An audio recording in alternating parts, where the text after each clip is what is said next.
Oh, you gave me the sign now. For all of you that are listening, I do apologize wholeheartedly for tonight.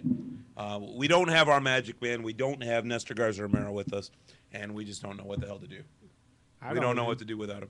This portion of our show brought to you by Fat Tire, out of New Belgium, Fort Collins, Colorado, and we're going to soon be opening up the Dead Guy Ale from Rogue. That should be next segment. That will make the next segment all the more interesting for all of you at home. Saturday night in Chimkent, Kazakhstan, which is actually where Borat was from. Is it really? He's from Kazakhstan. How do you know this crap? Because I watched the movie. Light heavyweight action. Bebut Shemenkov, TKO victory in the fourth round over Byron Mitchell. Shemenkov 8-0 with 6 knockouts. Mitchell 27-5-1 with 20 knockouts. Shemenkov, they're calling him a pretty big deal. He's a 2004 Olympian, and we shall be expecting bigger things from him.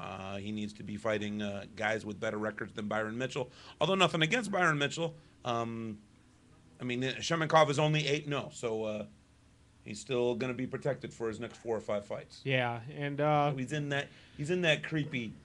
I don't know how protected he is when he's fighting a guy that's 27-5. I mean, he's already starting to step it up a little bit here. Byron Mitchell is not a pushover by any stretch of the imagination. This guy had 20 knockouts as well. We actually had a little write-up about Mitchell saying that by no stretch of the imagination is this going to be any setback in his career. He thinks he's going to press on from there. A little bit more on that on our website. Actually, his promoter sent us a little write-up on that. Very nice. Love when promoters send us stuff because we'll just read it and post it ourselves. And we'll even pretend that we wrote it. That's the best part. I'm not sure what that was. And I was kidding about pretending that we wrote it because we can't write. No. We can barely talk. Middleweight action, Roman Carmazin, TKO victory in the fourth round over Luis Augusto dos Santos. I'm going to try that one again. Luis Augusto dos Santos. Carmazin, 39-3 with 25 knockouts. Augusto dos Santos, 24-16 with 20 knockouts. Yeah, Carmazin moves up here to middleweight. He was fighting at junior middle. He got knocked out a couple times down there, and I've always liked his style of fighting, but it doesn't always work out for him the best way, obviously. Talk about a two-handed fighter. This guy can really throw with both hands, and you can't really say that about everybody. I thought he had a great chin until I seen him get knocked out. The way his stance. I was hungry till I ate. His stance is he has such a great stance where he keeps that chin tucked, a little bit like the guy that beat Zab Judah. Are you trying to say Costa Zoo? No, Baltimore. Okay, Baltimore. everyone beat Zab Judah. Oh, you mean Floyd Mayweather? I'm talking about the guy that wasn't supposed to beat him. Oh, yeah. Baltimore, it's kind of the same kind of stance there where he keeps his chin tucked pretty well. And then he throws his punches in a little bit different style, more like Victor Archinian. I mean, it's kind of a clash it's like between from the hip. Yeah, it's kind of weird how they throw him. Not exactly. Throwing him way Nobody's out here. going to throw it exactly like Vic. No, come on. We need to start wearing Victor Archinian T-shirts. Yeah. That dude's the stuff. When is he going to fight again? I know. Junior welterweight action, DeMarcus Chop Chop Corley. TKO victory in the 8th round over Sidney Sequeira. Corley, 34-11 with 20 knockouts. Man, 10 years ago, Chop Chop Corley was the guy who swore up and down that Oscar was ducking him. And Oscar's big response was, who the hell is DeMarcus Chop Chop Corley? And why would I duck him? Anyway, yes, he lost 6 in a row and Fought a guy that was 12-4 and pulled it out. fought a guy that was 12-4 and managed to pull out a win. That is about as much press as Chop Chop Corley deserves tonight. Friday night, Fort Worth, Texas. This was our Friday night fight special. Middleweight action. Craig McEwen won can't tell how many rounds that was. Probably 10. A 10-round unanimous decision. All 3 scorecards the same at 97-93. Over Craig McEwen winning over Brian Vera, that you'll remember from The Contender. McEwen 15-0, still undefeated. 9 of his wins by knockout.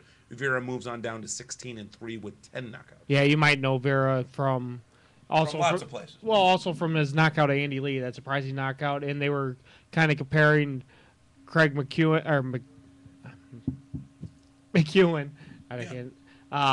to Andy Lee because their records were very similar at the point of when Vera fought him. They had similar knockouts. They're both from Ireland. I mean, they had very similar things. They do have one thing that is not in common, in that Andy Lee lost and McEwen won. Yeah, McEwen. Beyond that, yeah, you go back to the Ireland thing. McEwen actually looked pretty good at this, especially at the end. He was throwing a lot of big punches and landing pretty cleanly on Vera's chin. Vera always swings from the hip and keeps his hands down. He doesn't mind getting hit every once in a while as long as he thinks he can land that big knockout punch. That's what he's looking for. And that obviously showed in the scorecards. He had a good enough chin to make it throughout the fight. But nonetheless, Vera actually looked like he trimmed down quite a bit and was pretty cut for this fight. Oh, Brian Vera was all over the place. He actually looked in rather good shape. Craig McEwen, it must be noted that 1 week after Manny Pacquiao knocks out Ricky Hatton, 2 weeks after Ricky Hatton gets knocked out by Manny Pacquiao, with Freddie Roach at the helm. Freddie Roach is in the corner of Craig McEwen, and he wins over Brian Vera. So, McEwen's still not Pacquiao, but no, I'm just saying, Freddie Roach doesn't take, a month off after, obviously the biggest win of his year. This is the biggest win of 2009. I mean, no trainer is going to get a bigger win in 2009 than what Freddie Roach did. And here he is 2 weeks later with a fighter that basically no one has heard of. But that is a professional boxing trainer, hands down. And it's one of his prospects. I mean, 15-0 with 9 KOs. And handles a guy here that's was a bit of a prize fighter. I mean, he had a pretty big upset. Obviously, if he could beat someone with the prospect talents of Andy Lee. Yeah. I mean, and he fought on the show like the Contender. He does have some talent. So we'll have to see what happens for Craig in the future. He most definitely has some talent. There's no denying that. Let me go ahead and fix this so I don't have to say filler words like that. Lightweight action, Adrian Broner wins a split, a majority decision over Fernando Quintero. That is 78-74, 77-75, and 76-76. All in favor of the winner, Adrian Broner. Broner 9-0 with 6 knockouts. Quintero 7-1-1. I love that they post 0 knockouts. That's good times. That's good times. He wasn't really worried about getting knocked out in this fight. No. Way to go, Adrian Broner. Still undefeated with 6 knockouts. Yeah, only 19 years old, so he's got a bright future ahead of him. 19 years old, has already got 9 wins. Way to go. Let's go ahead and take our break. We'll be right back with all the fights that are going to be getting us through the next couple of weeks. And then our topic tonight is all about your friend and mine, Iron Mike Tyson. We'll be talking a little bit with Ray Flores, formerly of All Things Sports, now big into the MMA world. He might have an announcement for us or two. So we'll be right back at you. This is your Bolo Punch Boxing Hour, brought to you by George Rogie Insurance. www.bolopunchboxinghour.com. Streaming to you live as always on Ustream.tv. Rogie Insurance is a 4-generation insurance family serving Indiana